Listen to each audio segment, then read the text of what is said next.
Yun mga abel, good morning, good morning, good morning sa inyong lahat. Naglagay na tayo ng ihi ng palakang micrologo doon sa kabila. Kasi merong uuwing ibon dito. Ang uuwing ibon natin dito is si Palawi dito. So yung ibon na si Palawi is pinakawalan sa Palawan, La Union ng alas 7 m punto mga abel. Then dito naman sa kabila, ano bang ano dito? San Fernando, La Union, pinakawalan ng 6:20. Ayan. Anong oras na ba? Bagi 8:50 na yan. Abangan na ng ibon kasi pababa na ng 1.3 ang speed ng mga ibon ngayon. So tingnan natin kung ano mangyayari sa mga ibon natin. Ayan, umiinom sila ng ihi ng palakang may kulugo. Kasi tinanggalan ko sila talaga ng tubig kanina. Kararating ko lang. Pagkatapos yun, timplada. Asyan, inuman sila. Then dito, walang mga nakatira. So tinanggal nga natin si Merway doon. Kasi pag nilagay natin doon, in case na dumating yung ibang ibon na hindi niya asawa, bubugbugin lang itong itim na to. Ayan mga abel. So ayan mga abel, tara, mag-abang na tayo. Mukhang maganda yung panahon, no?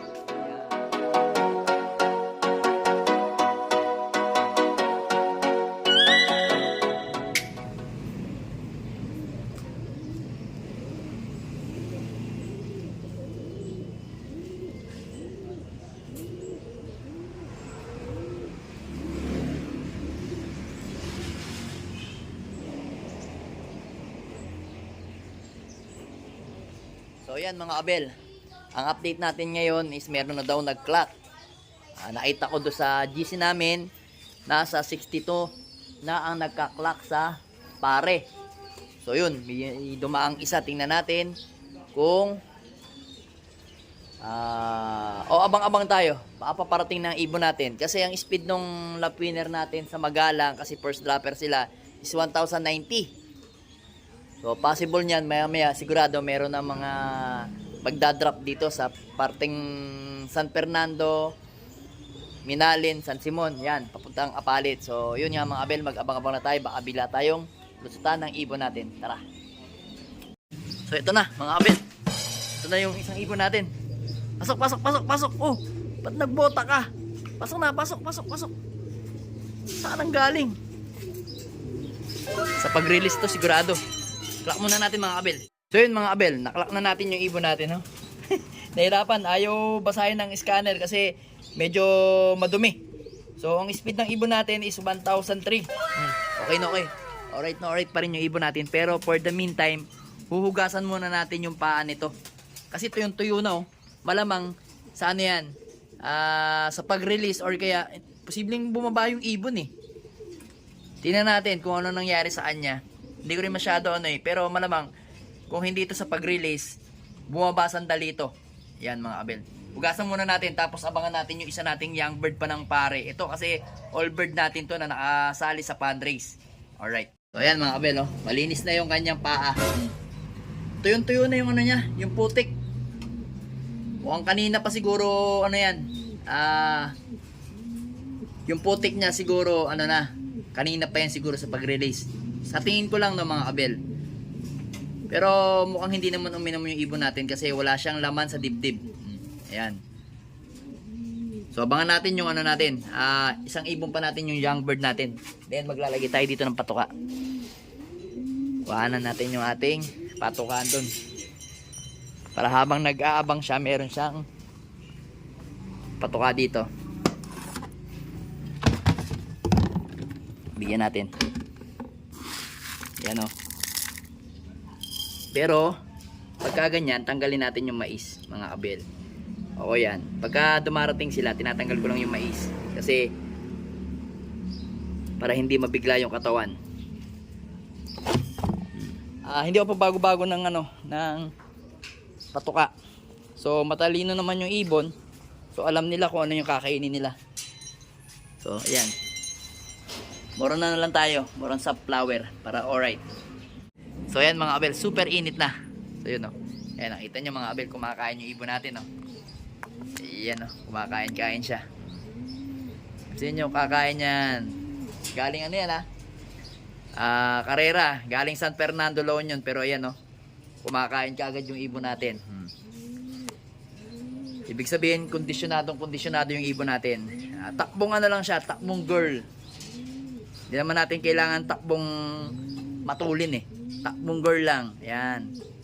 Ayan, pagpahingin na natin, huwag na natin istorbohin kasi pag nilapitan pa natin yan, sigurado may ilang lang yan. Mamaya na tayo lumapit yan pag nandyan na yung ibang ibon natin. Bali, 3 na lang. Isang pare tapos 2 PUF. Alright. Yun nga mga abel, update ko lang kayo sa ibon natin. Anong oras na ba? Mag-aalas 12 na. 11 ano na, 11:50 na. So yun mga abel, ngayon, pagdating ko, umalis ako dito, cut off na yung si young bird natin ng pare. Ayan. Dumating siya, cut off na. Ito. Ayan. Ito. Ayan oh, mukhang nagpahinga lang yung ibon. Malakas naman oh, hindi naman hingal na hingal oh. Ayan. Pagdating ko dito, ayan oh. Parang ano siya, nakapahinga na siya. Siguro, nasalisihan ako niyan. Pag alis ko, sabay dating. Cut off. Aray ko. Cut off ang ating ibon na pare. So ngayon, as of now, malapit na rin ang cut off ng PUF. So wala pa nga yung inilaban natin na brown at saka si Palawi. Aray ko. First lap pa lang, durugan na mga kabiel. 6,000 ng total entry, 6,000 plus. Ang nagkaklak pa lang is almost 2,000 plus. Aray ko. Mukhang ano na ba? Duluhan na ba? Last lap na ba? Ba't parang ang hirap na hirap ang karera ngayon? Ayan mga kabel, pakita ko sa inyo. Super init. Ayan. Ayan. Super init. Ayan. Pinalipad ko na yung ibang young bird ko dito. Kasi masyado ng tanghali, kaya pinalipad ko na sila. Para, kumbaga sa hindi naman sasama yung ibon natin na si si red pepper na brown at saka si Palawi, hindi sasama diyan pagkagaling karera. Kasi pagod na yun eh. Kasi mukhang lumayo yung mga ibon natin. Ayan. Meron tayo ditong dinisplay na mga young bird. Ayan. Mga bagong iwawala. Ayan. Mga may inject na yun mga yan. Dalawang speed bird natin na Tensil Kikay. Then, ayun. Yung anak ni Litar. Ayun. Litar tapos cross ng Litar. Ayan. Litar yan mga abel. So, yun. Mukhang madadali na nga tayo mga abel. So, aabangan pa natin ng konti. Kasi malapit na tayo makatop. 11. Ano bang katop natin? Ayan, tama. 11:51. Ayan oh. Konti na lang. Makakatop na tayo oh. Aray ko. Abang-abang tayo. Yun mga abel. Ito yung ating Palawi. Aray ko. Ayan. Hingal na hingal. Ayun oh. Pasok. Ayan oh.